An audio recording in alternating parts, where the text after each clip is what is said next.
네, 안녕하세요. 초등사이다입니다. 요즘 아이들 글씨 예쁘게 잘 쓰는 아이들 얼마나 될까요? 예쁜 글씨체, 바른 글씨체를 찾아보기가 드물다고 봐야죠. 10여 년 전까지만 해도 그래도 한 반에 한두 명은 글씨를 아주 잘 쓰는 아이가 있었습니다. 지금은 글씨를 정말 잘 쓰네 이런 말을 들을 만한 아이는 최근 몇 년에 없었어요. 몇 년 동안 그냥 좀 반듯하게 깔끔하게만 적어도 뭐 그럭저럭 잘 쓰는 편에 속한다고 봐야 되겠죠.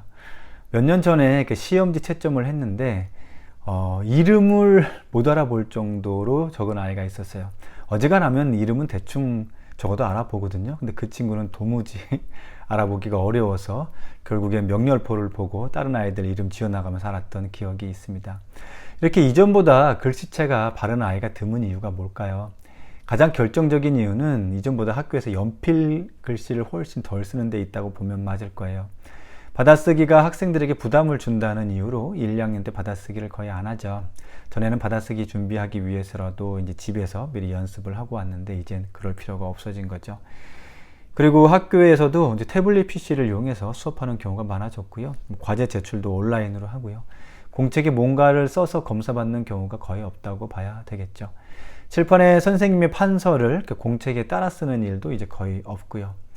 과거에는 아이들이 1년쯤 지나면 담임 선생님 글씨체랑 비슷해지는 경향을 보였는데요. 지금은 칠판 판서를 따라 쓰는 일도 거의 없으니까 담임 선생님 글씨체를 따라가는 아이도 거의 없다고 봐야 되겠죠. 자, 바른 글씨 쓰기, 바른 글쓰기를 하려면 가정에서 어떤 도움을 주면 될까요? 일단 미취학 시기에 갑자기 글씨 연습을 시키기보다는 충분한 손가락 근육을 강화하는 활동을 해주시는 게 좋아요. 색연필, 크레파스, 도화지에 그림을 자주 그려보게 하는 것도 좋고요. 선긋기를 많이 해볼수록 더 좋습니다. 글씨를 쓸 때 유달리 손에 힘이 많이 들어가는 아이들이 있어요. 그 아이들은 손 근육을 잘 사용해보지 않았기 때문에 연필을 쥐고 글자를 적을 때 지속적으로 강한 힘이 들어가요. 그러면 이제 글씨 쓰기 자체가 에너지가 많이 들고 또 글씨체에 긴장감이 누적되죠. 그런 아이들은 이제 글쓰기를 싫어하게 돼요. 제가 어릴 적만 해도 뭐 직접 딱지도 접고 방패연도 만들고 뭐 나무도 깎아서 모형칼도 만들고 뭐 활도 만들고 그런 과정을 통해서 이제 동네 형들로부터 자연스럽게 무언가를 배웠죠. 그래서 손근육이 저절로 발달이 되었어요. 지금은 아이들이 취학 전에 뭐 학원에서 태권도, 발레, 수영, 축구 등을 배우지만 정작 손가락을 사용하는 과정을 자연스럽게 익히는 과정이 많지 않아요. 그러면 악기를 다루는 과정이 손 근육에 도움이 되는데 다른 활동들에 비해서 많은 편은 아니죠.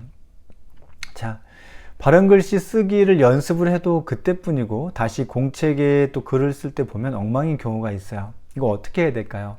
일단 학원 숙제가 많은 아이들의 경우 빨리 숙제를 끝내고 놀고 싶은 마음 때문에 글씨체가 자꾸 빨라져요. 그래서 흘림체가 되죠. 띄어쓰기나 글자 간격에 대한 고려도 거의 없고요. 시기도 중요합니다. 1, 2학년 때 손에 익을 때까지 손글씨를 연습하지 않으면 고학년이 돼서 거의 바뀌기가 어려워요. 글씨체는 속도보다 정확성에 집중해야 효과가 좋아요. 특히 처음 손글씨를 연습하는 1학년, 2학년 시기는 천천히 글자를 그린다는 느낌으로 획 하나하나를 깔끔하게 완성해 보는데 집중할 수 있도록 해주는 게 좋아요. 반복해서 연습하면서 모델링하고자 하는 글씨체를 모방해서 따라쓰기 하는 거 정말 좋고요. 한글 프로그램에 다양한 글씨체가 정말 많죠. 그 중에 마음에 드는 글씨체를 골라보게 하고 따라쓰기 하는 방식 추천드립니다. 글씨 쓰기 교본에 있는 것만 고집할 필요는 없어요.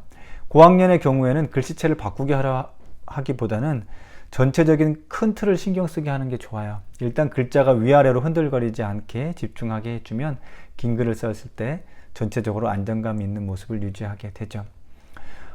한편으로 이제 우리 학부모님들 중에 실제 뭐 일상생활에서 펜글씨 거의 쓸 일이 없는데 뭐 아이들한테 뭐 손글씨를 그렇게 연습시킬 필요가 있나 하는 생각이 드실 것 같아요. 제가 이렇게 말씀을 드릴게요.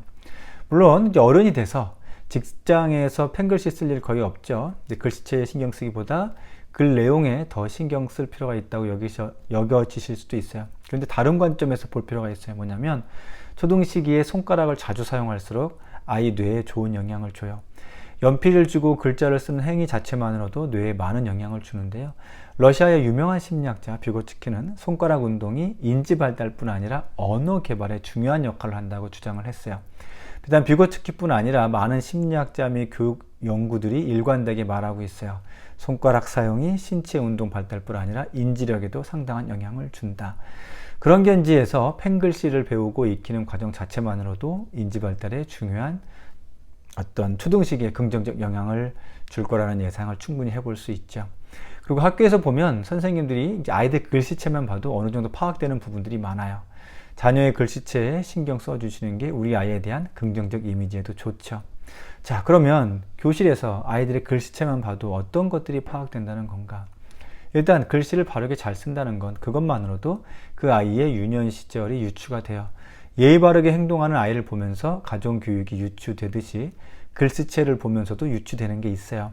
적어도 그 아이 곁에는 누군가 그 아이가 좋은 생활 습관이든 독서든 학습이든 놀이든 함께 있으면서 방향을 잡아주었을 가능성이 높다는 걸 말해줘요.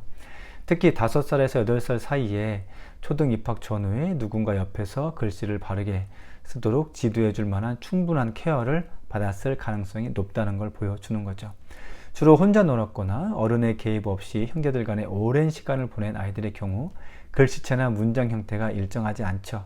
글씨 쓰기는 초등 저학년에게 상당히 힘든 작업이에요. 그렇다고 즐거운 일도 아니죠. 누군가 옆에서 바라봐주고 칭찬해주는 그런 과정이 없으면 얻어지지 않아요.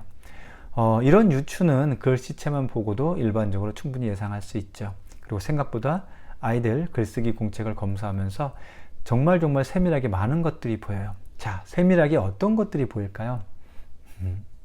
성격이나 심리 그런 것까지 보일까요? 네, 아이들 글씨체를 보면 많은 것들이 유추가 되는데요. 일단 성격이 급한 아이들, 글자가 대체로 한쪽으로 기울어져 있고요. 일관성이 없이 좀 커요. 글자 간격도 일정하지 않은 모습을 보이고요. 소심한 아이들의 경우 일단 글자가 작은 편이에요. 글자 자체에서도 주변의 주의를 끌지 않으려는 듯한 그런 기분이 들어요. 글자는 작은데 또 간격은 일정하면서 좀 넓어요. 뭔가 신중함이 보이는 거죠. 자기 주도 학습을 잘하는 아이들의 경우 일단 글씨체가 명료한 편이에요. 그 아이들은 시험 공부할 때 공책에 요약 정리하는 습관이 있는데 그 아이들이 요약한 공책을 보면 전체적으로 형태가 균형과 일관성이 있어요. 그러니까 글자에 멋은 없지만 각지고 깔끔한 편이죠. 사랑을 많이 받고 심적 안정감이 있는 아이들은 글자만 봐도 어떤 아이다움이 느껴져요. 글자에 균형감도 있고 간격도 일정한 편이고요. 일단 글자의 획이 자연스럽게 연결이 돼요. 물론 이제 글씨체가 좋다고 꼭 글 내용이 좋은 건 아니지 않나요? 어떤가요? 글씨체를 보면 그 아이의 성향과 기질이 보이고요. 글 내용을 보면 그 아이의 사고방식과 가치관이 보여요. 글 내용이 좋은 아이들은 보통 이제 평소 독서량이 많은 아이들이죠.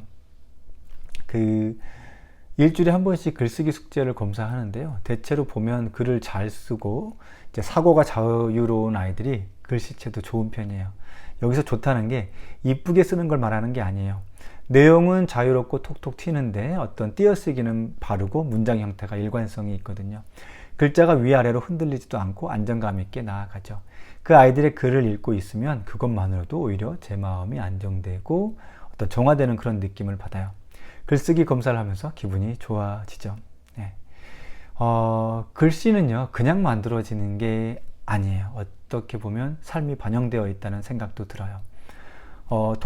돈키호테를 쓴 스페인의 유명한 작가 세르반테스가 이런 말을 했다고 해요. 글씨는 마음의 거울이다. 아이들의 글씨체를 이야기했지만 지금 우리 어른들 나의 글씨체는 어떤가 생각을 해봤으면 좋겠어요. 잠시 앉아서 차분하게 5분, 10분이라도 내 마음의 거울을 닦듯 반듯하게 글씨를 한번 써보시길 바랍니다. 초등사회단은 초등학부모님들과 함께합니다. 오늘 내일도 뚜벅뚜벅 걸어가 보겠습니다. 감사합니다.